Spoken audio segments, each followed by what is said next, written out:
want to drain my soul of every fucking bit of person I am. My biggest fear is that one day I want to reach a judgment of my life. Something's going to judge me for what the fuck I was supposed to be in life. What I want now is that whoever judged me up there, I want them to have a board and them up there right now getting their pen out. Me say, fuck, I know you can do that. I know you can do that. So I want to impress whatever is up there, whatever's going on in life. I want to go up there and not have anything left on the table. We're all looking for this golden purpose. Is it this? Is it that? Is it making money? Is it my family? The purpose is you. We forget that. Every fucking day I wake up and I don't want to do some fucking shit. I'm like, okay, man, do you want to be a bitch today? Do you want to feel like a little bitch? Do you want to walk around all day knowing that you could, but you didn't? So it's perform without purpose. You have to learn how to get up and do shit when you ain't got no fucking 5K, no 10K, nothing. Nothing exists. Your life fucking sucks. You're in the fucking dungeon. But guess what, motherfucker? I'm still going to get it. Because when that time comes, because the time is gonna come, when that purpose is there, you'll be ready. I realized that the human mind, if you can put it in a very quiet, calm place and get it to calm down and not be so spastic, that you could possibly make this work out for you. How bad are you really?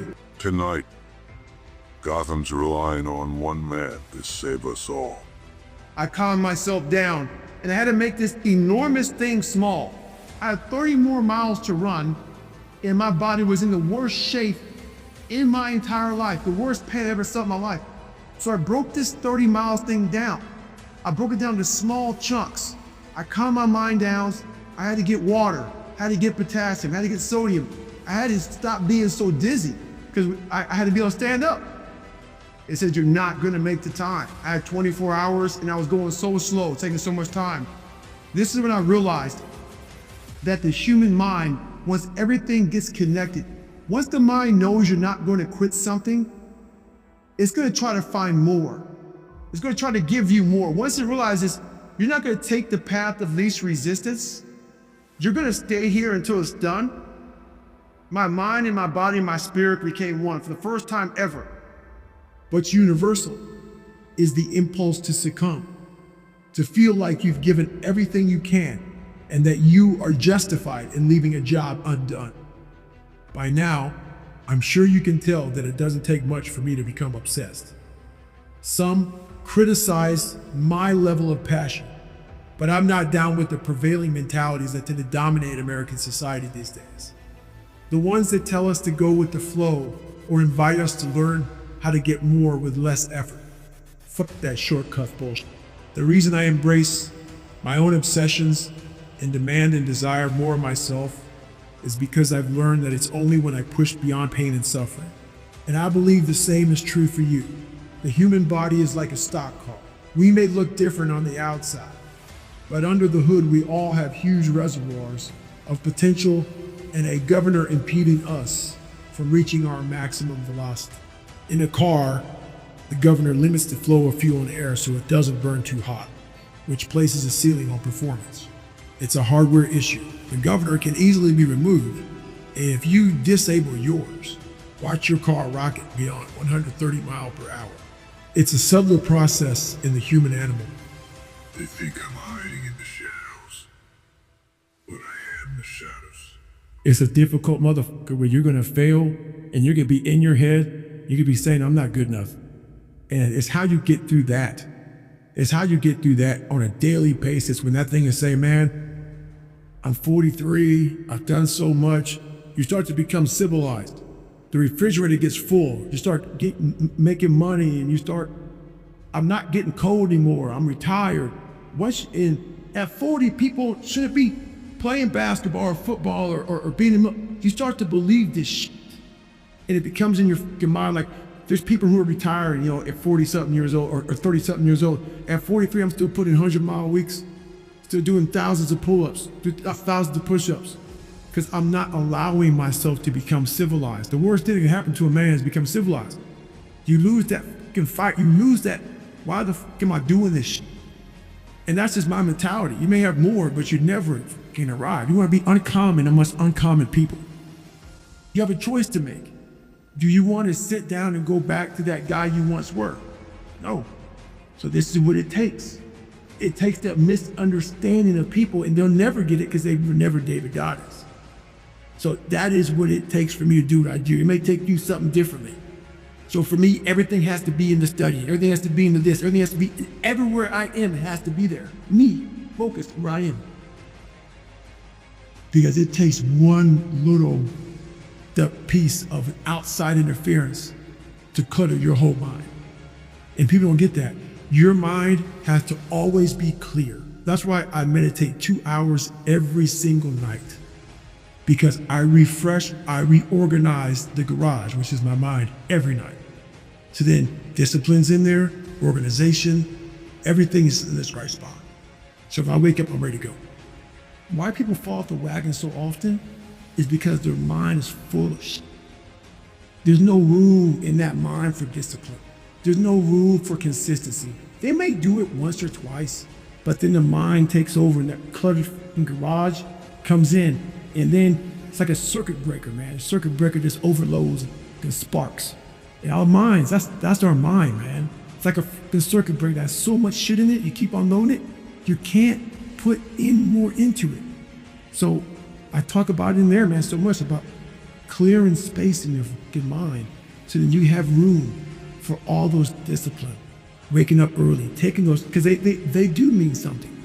But we don't get to that fucking dark matter that is keeping you from clearing out that mental garage.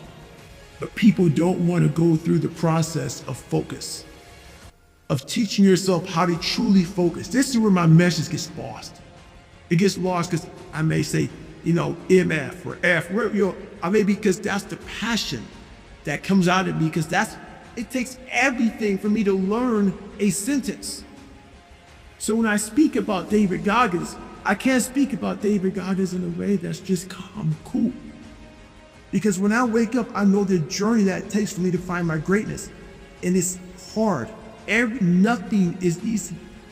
Nothing just like, I wake up and I just do this or I do that, or it just, I watch people every day go through life and it's so easy. For me to be where I'm at today, it takes every bit of me. So when I speak about it, and as I get going here, you'll start seeing me, the tempo will rise, the passion will come out, because I'm back there. I'm doing what I do every day to become a human being. Very aware how quick life can take shit from you. And I've always prepared my mind for the next chapter.